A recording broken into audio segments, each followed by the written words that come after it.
Currency അസാധുവാക്കലിന് ശേഷം രാജ്യത്തെ പാവപ്പെട്ടവരുടെയും 100, 50, 20 നോട്ടുകളുടെയും മൂല്യം ഒരുപോലെ ഉയർന്നെന്ന് പ്രധാനമന്ത്രി നരേന്ദ്രമോദി പറഞ്ഞു. രാജ്യത്തിന്റെ ശോഭനമായ ഭാവി ലക്ഷ്യമിട്ടായിരുന്നു നടപടി. വിഷയത്തിൽ പാർലമെന്റ് തടസ്സപ്പെടുത്തി പ്രതിപക്ഷം ചർച്ചയിൽ നിന്ന് ഒളിച്ചോടുകയാണ്.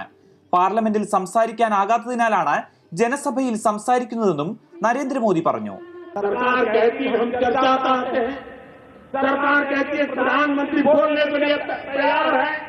सरकार कहती है प्रधानमंत्री आकर के कहने को तैयार है, लेकिन उनको मालूम है उनका झूठ टिक नहीं पाता है और इसलिए वो चर्चा से भागते रहे हैं। और इसलिए लोकसभा में मुझे नहीं बोलने दिया जाता, मैंने जनसभा में बोलने का रास्ता चुन लिया है. പ്രതിസന്ധികൾക്കിടയിലും ഒപ്പം നിന്ന രാജ്യത്തിന്റെ പ്രതീക്ഷകൾ അസ്ഥാനത്താകില്ല. ഇലക്ട്രോണിക് വോട്ടിംഗ് യന്ത്രം ഉപയോഗിക്കാൻ പഠിച്ചതുപോലെ ഇലക്ട്രോണിക് പണത്തിന്റെ ഉപയോഗത്തെക്കുറിച്ചും എല്ലാവർക്കും പരിശീലനം നൽകേണ്ടതുണ്ട്. കറൻസിയുടെ ഉപയോഗം കുറയ്ക്കുന്നത് വളർച്ചയെ മുരടിപ്പിക്കുന്ന കള്ളപ്പണത്തിനെതിരെയുള്ള പോരാട്ടത്തിന്റെ മറ്റൊരു ഘട്ടമാണെന്നും പ്രധാനമന്ത്രി അവകാശപ്പെട്ടു.